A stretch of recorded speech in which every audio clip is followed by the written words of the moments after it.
saudara pendengar yang kami kasihi dimanapun Anda berada. Anda kembali bersama kami pada acara Telaga, Tegur Sapa Gembala Keluarga. Saya Gunawan Santoso dari Lembaga Bina Keluarga Kristen telah siap menemani Anda dalam sebuah perbincangan dengan Bapak Pendeta Dr. Paul Gunadi.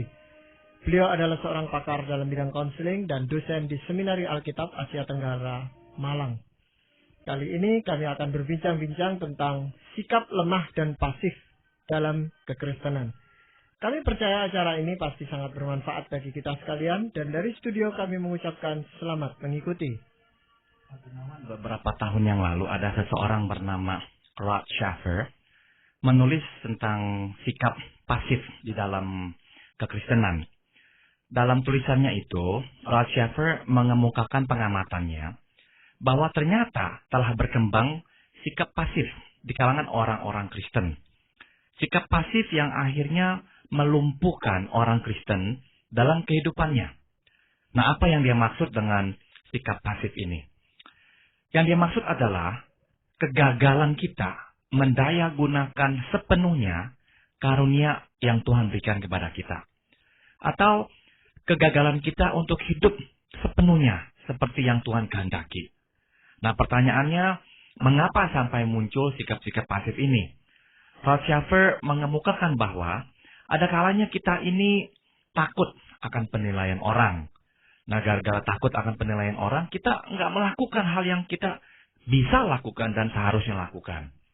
Ada kalanya kita takut konsekuensi perbuatan kita. Sehingga meskipun kita tahu ini yang Tuhan kehendaki dan kita bisa melakukannya, kita memilih untuk tidak melakukannya. Nah, sikap-sikap seperti ini membuahkan masalah. Bukan saja pekerjaan Tuhan menjadi tidak terlaksana dengan baik, tapi orang-orang akhirnya mengembangkan sikap bergantung pada orang lain secara tidak perlu. Mengidolakan yang lainnya secara berlebihan. Dan membawa bobot dan beban-beban yang tak perlu ke dalam persekutuan dan pekerjaan Tuhan. Jadi dengan kata lain, Rod Shaffer menggugah perhatian kita semua untuk meneliti apakah sikap-sikap ini sudah ada pada diri kita. Dan kalau sudah ada, hendaklah kita juga bisa belajar mengesampingkannya. Ya. Bapak, sikap takut yang salah tadi itu timbulnya dari mana, Pak? Sebenarnya kan seseorang itu sifat dasarnya adalah menonjolkan dirinya, menunjukkan kemampuannya. Kenapa tiba-tiba dia bisa seperti itu? Ada kalanya kita diminta untuk melakukan hal yang tidak menyenangkan. Dan kita tahu akan menimbulkan penilaian-penilaian orang terhadap diri kita. Nah, kita seringkali hanya mau melakukan hal yang populer, yang disenangi, yang diterima oleh orang. Kalau kita tahu ini membuat kita tidak populer, kita cenderung akhirnya menyembunyikan diri.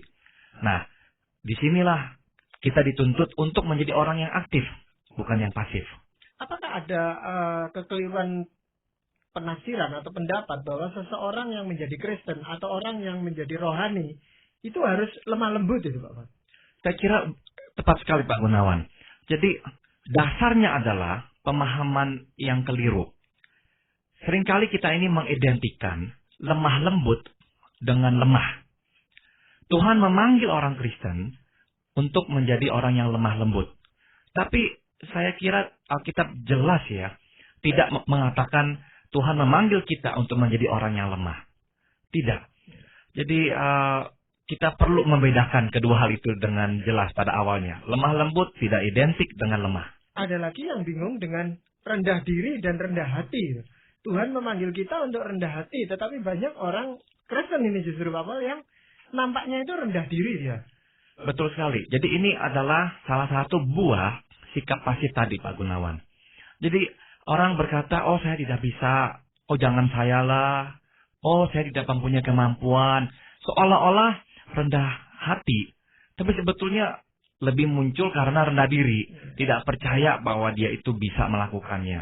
Nah, akibatnya apa yang seharusnya terjadi tidak terjadi. Gara-gara kita ini terlalu rendah diri. Ada kekhawatiran juga yang timbul, itu khawatir dikatakan sombong atau mau menangnya sendiri atau mau menguasai itu, Bapak.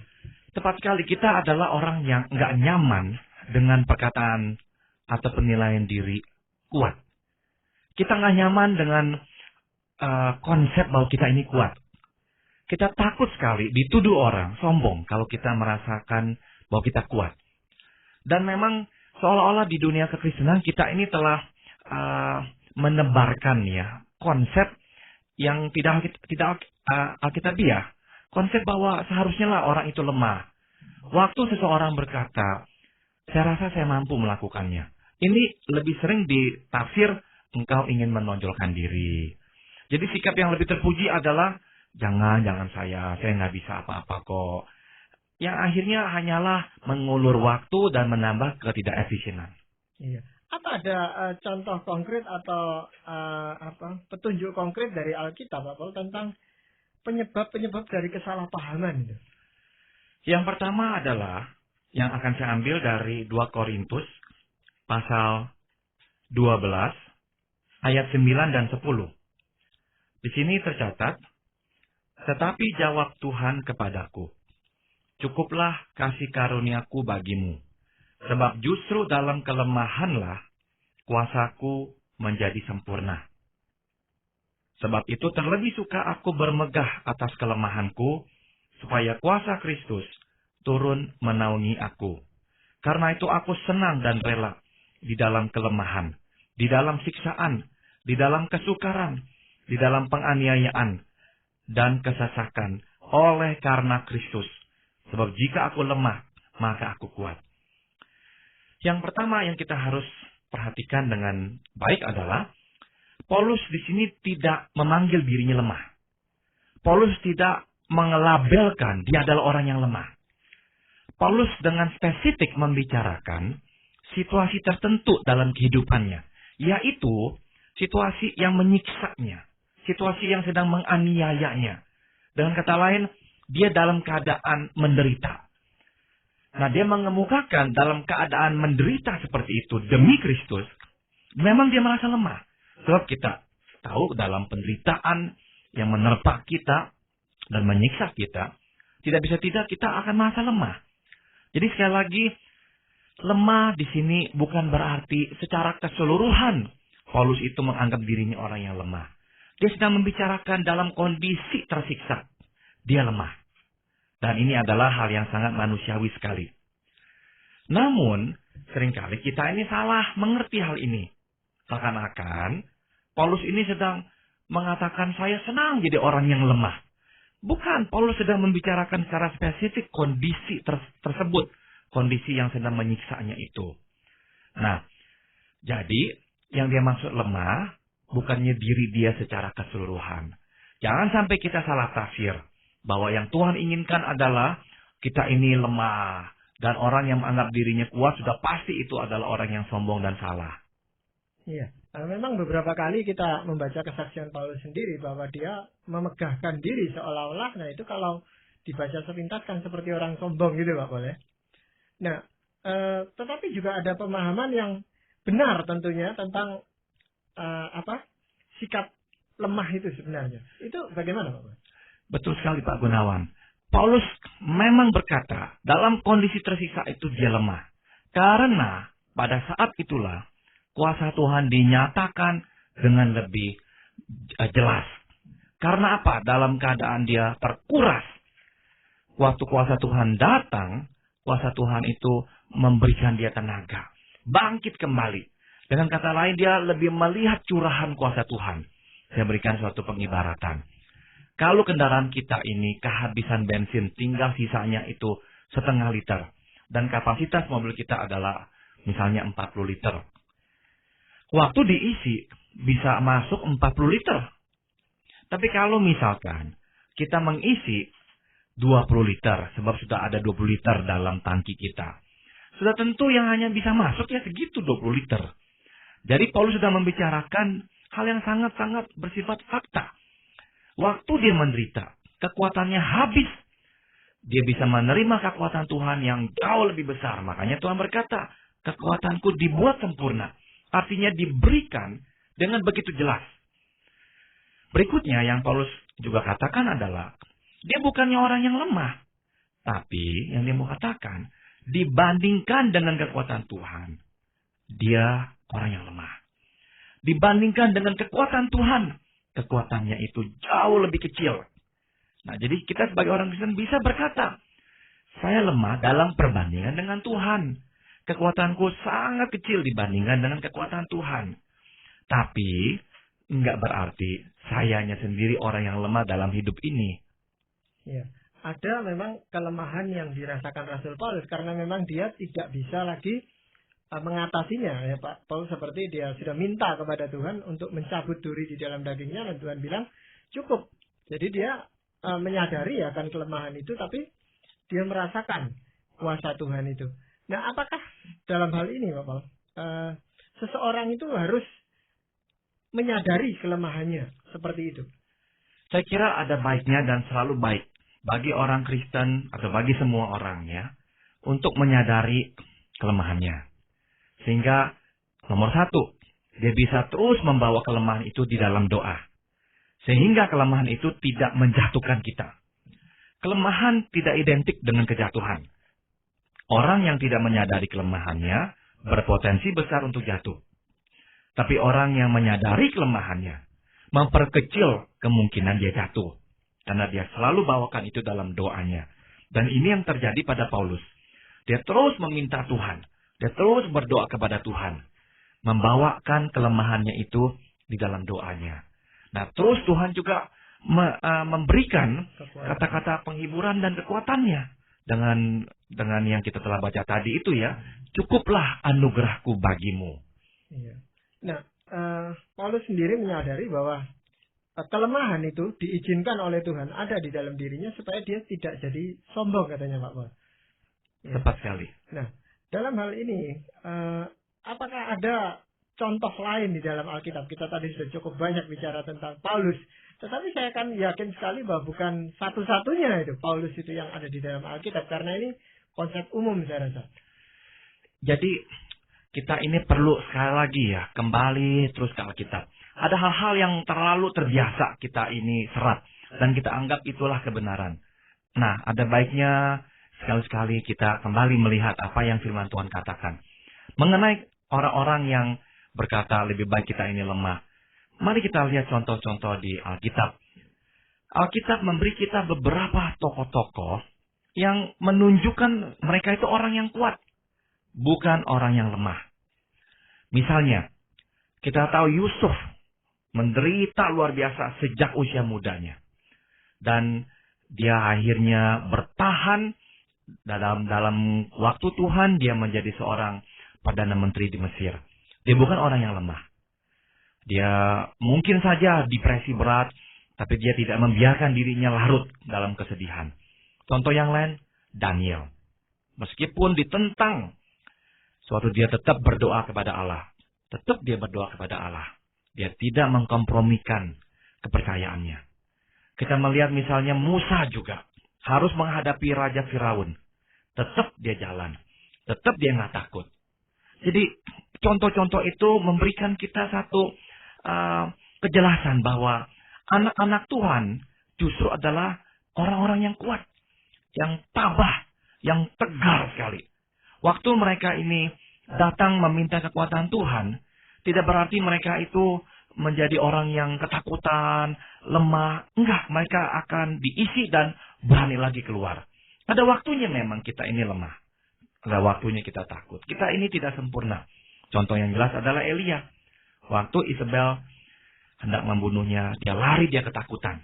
Tapi setelah mendapatkan kekuatan Tuhan, dia turun lagi dari gunung dan kembali menghadapi Raja Ahab. Jadi kita melihat contoh-contoh tersebut bahwa anak-anak Tuhan adalah orang-orang yang kuat. Pertanyaannya, kenapa mereka kuat? Mereka adalah orang yang sudah menerima kuasa Tuhan. Sebagaimana kita pun seharusnya sudah menerima kuasa Tuhan. Sebagaimana tercatat di Kisah Para Rasul 1 ayat yang ke-8. Bahwa kuasa Roh Kudus akan turun atas kamu. Nah, kata kuasa yang digunakan sebetulnya berasal dari bahasa bahasa Yunani yang sekarang digunakan untuk kata dinamit. Jadi dynamos itu kekuatan yang besar yang bisa meledakkan, yang bisa mengubahkan, yang bisa meruntuhkan. Jadi Tuhan memberi kita kuasa dan bukan kuasa yang kecil, kuasa yang besar. Nah, kita harus hidup sesuai dengan kuasa yang Tuhan telah berikan itu. Nah, jangan sampai kita nggak menyadari ini. Sehingga akhirnya dalam hidup sehari-hari, kita justru seringnya merengek-rengek kepada Tuhan. Kita nggak pernah dewasa, terus menjadi kanak-kanak. Ya, itu justru sikap seperti itu yang tadinya dipikir benar, itu sebenarnya mempermalukan Tuhan secara tidak langsung, Bapak. Betul sekali, Pak Gunawan. Bukankah dalam doa kita selalu mengulang-ulang, kami lemah, Tuhan, tolong kami dalam kelemahan kami. Saya kira ada waktunya kita berkata begitu, dalam kondisi memang kita sedang lemah. Silakan berdoa seperti itu. Tapi kita tidak usah berbasa-basi dengan Tuhan ya secara formal. Tuhan, kami lemah, kami lemah. Sebab kata-kata itu saya takut malah mengindoktrinasi kita dan membuat kita percaya kita orang yang nggak berdaya. Nah, apa artinya kuasa yang Tuhan telah berikan kepada kita itu? Dan ada bagian Alkitab yang mengatakan bahwa kita diberi oleh Tuhan itu roh, bukan roh penakut, tetapi roh yang kuat, yang tepat sekali. Berkuasa sebenarnya, Pak Paul ya. Tepat sekali. Jadi Tuhan di situ menjelaskan roh yang Tuhan berikan itu bukannya roh yang akan membuat kita jadinya lari ketakutan, bersembunyi. Tidak. Roh yang Tuhan berikan, roh yang membuat kita berani untuk maju ke depan. Ada waktunya Tuhan melindungi kita. Itu tidak salah, konsep yang betul ya. Kita lari ke Tuhan meminta perlindungan. Maka di Mazmur pun Daud menggunakan pengistilahan gunung batuku. Tuhan gunung batuku. Nah, saya kebetulan pernah melewati gurun pasir. Saya melihat batu yang begitu besar dan memang seperti bukit. Bukit-bukit di padang pasir yang terdiri dan terbuat dari batu. Batu cadas yang besar. Saya bisa membayangkan waktu orang-orang Israel berperang, waktu Daud berperang. Bukankah batu-batu itu tempat perlindungan mereka? Tidak bisa dipanah, ditombak, atau disiram dengan api atau apa. Jadi Tuhan sekali waktu akan berbuat begitu untuk kita. Dan silakan datang kepada Tuhan meminta perlindungannya. Tapi nggak berarti kita ini melarikan diri. Orang Israel ada kalanya memang dibebaskan dari Tuhan, dari tugas menghadapi musuh. Tapi jarang. Kebanyakan orang Israel tetap harus terjun perang. Tuhan menyertai mereka dalam medan pertempuran. Tapi mereka harus menghadapinya. Nah, saya khawatirnya Pak Gunawan, kita mengembangkan sikap pasif. Sebetulnya dengan perencanaan, bukan tanpa sengaja. Bukannya, kebetulan aja kejadian seperti ini. Saya kira ada perencanaan tertentu ya. Karena memang kita ini sebetulnya nggak mau bertanggung jawab, nggak mau menghadapi konsekuensi. Jadi akhirnya lebih mau merengek dan bergantung-gantung kepada Tuhan. Dengan alasan kalau nggak bergantung kan salah. Sebetulnya bukan itulah yang Tuhan maksud dengan bergantung. Khawatirnya kalau kita sudah punya konsep seperti itu, lalu terjadi sesuatu yang negatif, kita lepas tangan dan menyalahkan Tuhan, Pak Paul ya. Kita bilang, saya sudah berserah pada Tuhan, faktanya seperti ini ya Tuhan yang salah gitu. Bahkan dalam kasus yang ekstrim Pak Gunawan, akan ada orang yang bisa berkata, saya berdosa karena Tuhan menghadirkan dosa itu. Misalnya, kenapa engkau itu akhirnya memakai obat atau narkoba? Ya, itu memang pencobaan yang Tuhan sudah atur harus terjadi. Dan saya yang mana bisa melawannya. Sebab orang itu datang menawarkan obat kepada saya. Kalau Tuhan tidak izinkan, kan orang itu tidak akan datang menawarkan obat buat saya. Atau yang lain yang juga klasik. Tuhan yang mempertemukan kami dalam pernikahan. Kalau tidak ya kami tidak akan menikah. Nah sekarang tidak cocok. Saya kembali lagi berpikir pasti Tuhan keliru mempertemukan kami. Kalau bukan kehendak Tuhan, Tuhan tidak akan mempertemukan kami. Saya kira itu konsep yang sangat mencerminkan sifat pasif kita dan membuat masalah. Sebab sudah tentu Tuhan akan membiarkan kita bertemu dengan segala macam pencobaan. Tuhan akan membiarkan kita juga kadang-kadang berjalan sangat dekat dengan pencobaan dan dosa. Tapi disitulah Tuhan mau melihat apakah kita bisa melawannya. Tentang pencarian jodoh dan sebagainya. Tuhan meminta kita bijaksana. Menilai baik-baik. Berteman dengan normal. Nggak mentak gara-gara kita ini orang Kristen, kita dibebas tugaskan, diperkecualikan oleh Tuhan, dari kewajiban mengenal, membangun hubungan yang baik sebelum akhirnya menikahi pasangan kita. Jadi saya kira sikap-sikap pasif itu membuat masalah yang tidak perlu. Tidak perlu sama sekali. Kalau begitu Pak Paul, pengertian yang benar tentang berharap kepada Tuhan, berpegang kepada Tuhan, berlindung kepada Tuhan, itu seperti apa Pak? Pertama-tama, selalu kita harus ingat, yang tadi sudah dipaparkan oleh Rasul Paulus juga, bahwa kekuatan kita tidak sebanding dengan kekuatan Tuhan. Makanya kita harus melihat Alkitab secara integral, keseluruhan.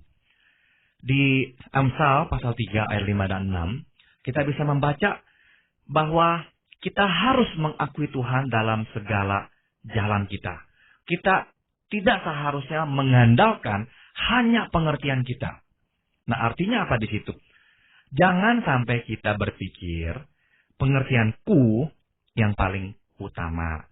Kita selalu harus tahu bahwa ada pengertian yang lebih tinggi, yakni Tuhan. Ada jalan yang juga jauh lebih tinggi, jalan Tuhan.